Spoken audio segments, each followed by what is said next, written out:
அன்பார்ந்த நமது சேனல் அன்பர்கள் அனைவருக்கும் வணக்கம். பொதுவா நாமும் சரி, நம்மள சார்ந்தவங்க மற்றவங்களும் சரி, வாழ்க்கை முழுவதும் அதாவது நம்ம வாழக்கூடிய வழிமுறைகள் தெளிவாக தெரிந்துவிட்டால், நம்மளுடைய வாழ்க்கை பயணம் சுலபமாக வெற்றி அடையுங்க.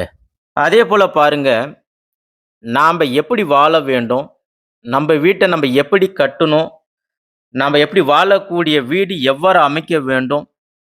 இப்படி எல்லா விஷயத்தையும் நமக்கு தெரிஞ்சு இருந்துச்சுன்னா, சிறு வயசுலயே சுலபமா நம்ப பெரிய இடத்த பிடிச்சிருக்கலாங்க. என்று எல்லோருமே கூட சொல்லலாம். ஆனா, ஒவ்வொரு ராசிக்கும் வாழ்நாள் முழுவதுமான அனைத்து பலன்களையும் பெரியோர்கள் அன்றே வகுத்து தந்திருக்கிறாங்க. அப்ப நம்பளுடைய வீடுகள்ல நாம்ப உறங்க வேண்டுமானா, எப்படி உறங்க வேண்டும்? எப்படி படுக்க வேண்டும்? படுக்கை எப்படி இருக்க வேண்டும்? இது போன்ற விஷயங்கள் எல்லாமே நமக்கு சரிவர தெரியறது இல்ல. அப்ப வாழ்க்கைய பற்றிய முழுமையான புரிதல்கள் நமக்கு கிடைப்பதாலே, பல தோல்விகள நம்ப சந்திக்கிறோம். அதன் பிறகு தான் நம்பளுக்கு ஒரு புரிதல்கள் சரியா கிடைக்குது. சொல்றது புரியுதுங்களா? தோல்விகளே இல்லாம வாழ்க்கையில வெற்றியே நம்ப பெறுவதற்கான வழிமுறைகள் இருந்தா, அது கண்டிப்பா ஒருவேள அது நம்மளுக்கு தெரியாம கூட இருந்திருக்கலாம். ஒருவேளை இந்த சேனல் உங்கள் கண்ணுக்கு பட்டா, அந்த நிமிடம், அந்த நேரம் உங்களுக்கு ஒரு சில மாற்றத்த கடவுள் உங்களுக்கு கண்டிப்பாக கொடுப்பாருங்க. அன்பார்ந்த ரிஷபம் ராசி அன்பர்களே, பொதுவாக இன்னைக்கு நம்ப என்ன பார்க்க போறோம் அப்படின்னா, படுக்க அறையும், தலை வைத்து படுத்தலும். இத வந்து ரிஷப ராசிக்கு இன்று நம்ப பார்க்க போறோம். இத பற்றி ஒரு வாஸ்து விழிப்புணர்வு, அதேபோல ஜோதிட விழிப்புணர்வு நம்ப ரிஷப ராசிக்கு இப்ப பார்க்க போறோம். பொதுவா ஒவ்வொரு ராசிக்குமே முழுமையான விஷயங்கள் நமக்கு தேவைங்க. இப்ப வந்து நம்ம எப்படி பார்க்கணும்னா, நாம எப்படி வாழணும் அப்படிங்கிற ஒரு நல்ல விஷயங்கள் நமக்கு தெரியல. பொதுவா நம்ப எப்படி வாழணும் அப்படிங்கிற ஒரு நல்ல விஷயம் நம்மளுக்கு பொதுவாவே தெரியல. "கற்றலின் கேட்டார் நன்று" அப்படின்னு சொல்லுவாங்க. அதாவது வாழ்க்கையில தோல்விக்கு அப்புறமா தான் நாம இது எல்லாமே நாம இத செய்யக்கூடாது அப்படிங்கிற ஒரு முடிவுக்கு நாம்ப வரோம். அதாவது ஒரு ஒரு விஷயத்துல ஒரு தோல்விய நம்ப கண்டால் மட்டுமே, நாம இந்த விஷயத்த இனிமேலுக்கு செய்யக்கூடாது அப்படின்ற ஒரு மைண்ட் செட்டுக்குள்ள நம்ப பொதுவடியாவே வருவோம். பொதுவா உங்க ராசி மண்டலம் என்பது எல்லையற்றது. அதாவது ரிஷப ராசிக்கு உங்களுடைய ராசி மண்டலம் வந்து பார்த்தீங்கன்னா, ரொம்ப லென்த்தா இருக்கும். அதாவது உங்களுடைய நட்சத்திரத்தில கிருத்திகை நட்சத்திரம் வந்து பார்த்தீங்கன்னா, 2, 3, 4 பாதங்கள்ல வந்து இருக்குங்க. அதேபோல ரோகிணி நட்சத்திரமும், மிருகசிரீடம் நட்சத்திரமும் உங்களுடைய ராசியில 2வது பாகத்தில இருக்குங்க. அப்ப ரிஷபம் ராசியில பிறந்த உங்களுக்கு, உங்களுடைய வாழ்க்கை முழுவதும் எத்தனை நன்மைகள் நீங்க பெறலாம்? ரிஷபம் ராசியில பிறந்துட்டா, நீங்க எந்த மாதிரியான படுக்கை அறைகளை பயன்படுத்தலாம் என்கின்ற விஷயங்கள் தான் நாம பார்க்க போகிறோம். அதாவது உங்க ராசியில எந்த மாதிரியான படுக்கை அறைகள் எந்த திசையில இருந்தா உங்களுக்கு எல்லா நன்மைகள் நடக்கும் அப்படிங்கிறத நாம இப்ப பார்க்க போறோங்க. அதாவது காதல் கடவுளான வீனஸ் காதல் கடவுளான வீனஸ் அப்படி சொல்லக்கூடிய இந்த சுக்கிர பகவான் தான் உங்களுடைய ராசிக்கு அதிபதிங்க. அதாவது உங்களுக்கு ராசிக்கு அதிபதி யாரு அப்படின்னு பார்த்தீங்கன்னா, சுக்கிர பகவான் தாங்க. அப்படி உங்க ராசிக்கு அதிபதியான ரிஷபம் ராசிக்காரர்களுக்கு வெள்ளை கலர் தான் வந்து ஒரு லக்கியான கலருங்க. பொதுவாவே ரிஷப ராசிக்காரர்களுக்கு வெள்ளை நிற கலர் தான் வந்து உங்களுக்கு லக்கியான கலருங்க. உங்களுக்கு ஒரு புது கம்பீரத்தையும், மிடுக்கையும் கொடுக்கக்கூடியது இந்த வெள்ளை நிறங்கள் தான். பொதுவா வந்து இந்த ரிஷப ராசிக்காரர்களும் சரி, மற்றவங்களும் சரி பார்த்தீங்கன்னா, வெள்ளை வேட்டி சட்டை அணிஞ்சிருப்பாங்க. வெள்ளை நிற ஆடைகள், வெள்ளை நிற சட்டை அல்லது பேண்ட்ட நீங்க போடுவதனால, உங்களுக்கு வந்து ரிஷபம் ராசிக்காரர்களுக்கு எல்லாமே வந்து பார்த்தீங்கன்னா, உங்களுக்கு சிறப்பாக இருக்குங்க. அதேபோல உங்களுடைய வீட்டு படுக்கை அறையில, பொதுவா வந்து பார்த்தீங்கன்னா, இன்னைக்கு காலகட்டத்தில பெயிண்டிங்லாம் வந்து எல்லா வீட்லயும், எல்லா ரூம்லயும் கலர் கலரா பெயிண்ட் அடிக்கிறாங்க. அப்படி இருக்கும்போது பார்த்தீங்கன்னா, ஒரே ரூம்ல 4 பக்கமும் வெவ்வேறு கலர் அடிக்கிறாங்க. அதுல நீங்க ரிஷபம் ராசிக்காரர்கள் உங்களுடைய படுக்கை அறையில வெள்ளை நிறத்த ஒரு பக்கம் நீங்க பெ பெயிண்டிங் பண்ணணும். அப்படி நீங்க பெயிண்டிங் பண்ணீங்கன்னா, உங்களுக்கு வாழ்க்கை எப்பவுமே வந்து சிறப்பாக இருக்குங்க. அதேபோல இந்த ரிஷபம் ராசிக்காரர்கள் நீங்க எங்க இருந்தாலும், எங்க போனாலும் சரிங்க. உங்க நெற்றியில சிறிதா ஒரு விபூதியால நீங்க நெற்றியில இட்டுட்டு போனீங்கன்னா, உங்களுக்கு எல்லாமே வெற்றிகரமாக நடக்குங்க. வெற்றியாக உண்டாகும்.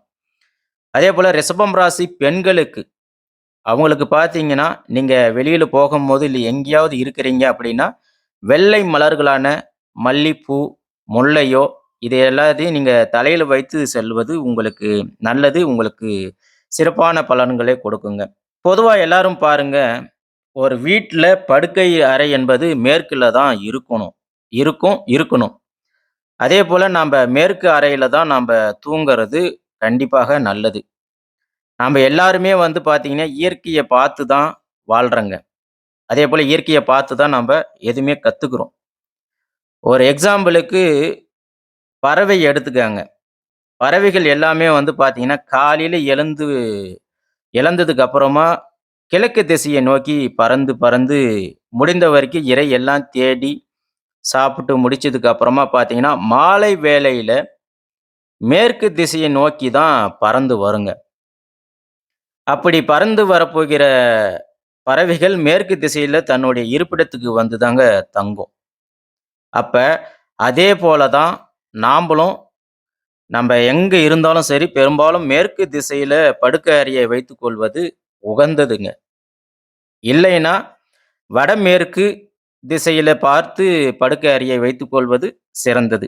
அதேபோல முறையான படுக்கை விரிப்புகள், கட்டில் எல்லாமே வந்து பார்த்தீங்கன்னா, உங்களுடைய அந்த படுக்கை ரூம் அறை வந்து சுத்தமா இருக்கணும். நல்ல காற்றோட்டமா இருக்கணும். அ பகல் நேரத்தில பார்த்தீங்கன்னா, ஜன்னல், கதவு எல்லாமே ஓப்பன்ல விடுங்க. உங்களுக்கு அந்த ரூமுக்கு வந்து சன்லைட் படுற மாரி விடுங்க. அப்பதான் வந்து பார்த்தீங்கன்னா, உங்களுக்கு சூரிய கதிர்கள் உங்க ரூம ஃபுல்லா அடர்ந்து இருக்கும். அப்ப நீங்க இரவு நேரத்தில நீங்க உறங்கும்போது, உங்களுக்கு அந்த சூரிய ஒளி கதிர்கள் மூலமாக உங்களுக்கு தீய எண்ணங்கள் எல்லாமே உங்களுக்கு விலகுங்க. ஆனா சில இடத்துல பார்த்தீங்கன்னா, அந்த கொசு வருதுன்றதுக்காக ரூமையும் தொறக்க மாட்டாங்க, ஜன்னலையும் தொறக்க மாட்டாங்க. அதேபோல பக்கத்து வீட்டுக்காரன் பார்த்துருவான் அப்படின்னு, சில பேரு ஜன்னல் கதவு எதுவுமே தொறந்தே வைக்க மாட்டாங்க. ஆனா நீங்க ஜன்னல தொறக்கலனாலும், அட்லீஸ்ட் வந்து நீங்க தூங்க போறதுக்கு 1 மணி நேரத்துக்கு முன்னாடியாவது உங்களுடைய கதவ வந்து தொறந்து வைங்க. அது வந்து உங்களுக்கு நல்ல ஒரு காற்றோட்டமான பலன்களை தரும், நன்மைகளை தரும். படுக்கறைய பொறுத்தவரைக்கும் கண்டிப்பாக காற்றோட்டமாக வச்சுக்கணுங்க. எந்த காரணத்த கொண்டும் ஒரு இருட்டு அறையாக வைத்திருக்க கூடாது. அப்ப படுக்கை என்பது நாம்ப என்னமோ நெனைக்கிறோம். அதாவது படுக்கை அறை வந்து ஒரு உடல் ஆற்றலை சமப்படுத்துகிறது. அதாவது உடலுக்கு ரீசார்ஜ் செய்யும் இடம். அதாவது புத்துணர்ச்சி அடையறதுக்கு ஒரு சரியான இடம். இது எல்லாமே நம்ம பெற்றுக்கொள்ள தான் படுக்கை அறை முக்கியம், அவசியம். இந்த ஒற்றை ரகசியத்த நாம்ப எப்பயுமே மக்கள் மறந்துடுறோம். அடுத்ததா நாம படுக்கை அறைய பகல் நேரத்தில ஜன்னல் எல்லாமே ஓப்பன் பண்ணி வைக்கணும். நம்ம ஏற்கனவே சொன்னது போல. அதேபோல சுத்தமா வச்சிருக்கணும். அது எல்லாமே உங்களுக்கு சிறப்பாக இருக்கும். அடுத்ததாக படுக்கை அறை கீழ வந்து பார்த்தீங்கன்னா, பொருட்கள வைக்கவே கூடாது. பொதுவா படுக்கை அறையில செருப்புகள போடக்கூடாது. செருப்புகள வைக்கக்கூடாது. அதேபோல உடைந்த பாத்திரங்கள் எதுவுமே வைத்திருக்கக் கூடாது. அதேபோல சிஸ்டம், கணினி பொருட்கள் இவை எல்லாமே வந்து ரூம்ல இருக்கக்கூடாது. சில வாடகை வீட்ல இருக்கிற மக்கள் ரிஷபம் ராசிக்காரர்கள்லாம் என்ன செய்வாங்கன்னா, அந்த கட்டிலுக்கு அடியில வந்து பார்த்தீங்கன்னா, பிளாஸ்டிக் குடத்துல தண்ணீர் குடம் எல்லாமே வச்சிருப்பாங்க. அப்படி வைத்திருக்கக் கூடாது. அப்படி இருக்கும்போது உங்களுக்கு சிறப்பான புத்துணர்ச்சி பலன்கள் எதுவுமே கிடைக்காது. அதனால ரிஷபம் ராசிக்காரர்களும் சரி, பொதுவான மக்களும் சரி, அனைவருமே இந்த படுக்கை அறை வந்து நமக்கு உடலுக்கும், உள்ளத்துக்கும் புத்துணர்ச்சி தரக்கூடிய இடம் என்பதை நாம எல்லோருமே ஞாபகம் வச்சுக்கங்க. அத மறந்துடுறீங்க. முடிஞ்ச வரைக்கும் பொதுவா மரக்கட்டில் பயன்படுத்துறது நல்லதுங்க. அப்படி இல்லன்னா, உங்க வீட்ல இருக்கிற கட்டிலோடைய 4 கால்கள் இருக்கு இல்லைங்களா? அத இணைக்கிற மாதிரி ஒரு செம்பு கம்பி, காப்பர வந்து சுத்தி விடுங்க. அந்த செம்பு கம்பி இருக்கும்போது, அதாவது உங்க படுக்கை அறையில வந்து கணவன், மனைவி உறவுல வந்து விரிசல்கள் வராதுங்க.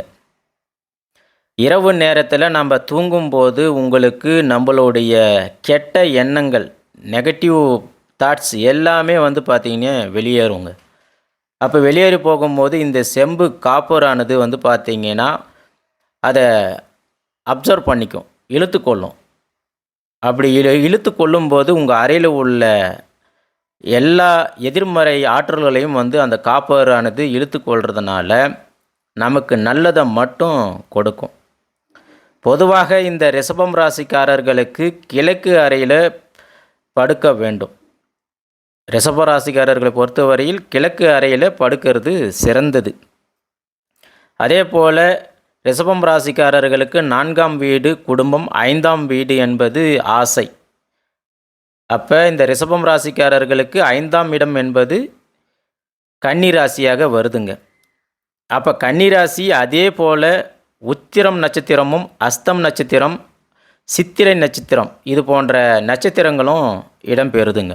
பெரும்பாலும் ரிஷபம் ராசிக்காரர்கள் தென்மேற்கு மூலையில் படுக்கை அறையை வச்சுருந்தீங்கன்னா, கண்டிப்பாக நீங்கள் தெற்கு திசையை பார்த்து தான் படுக்கணும்.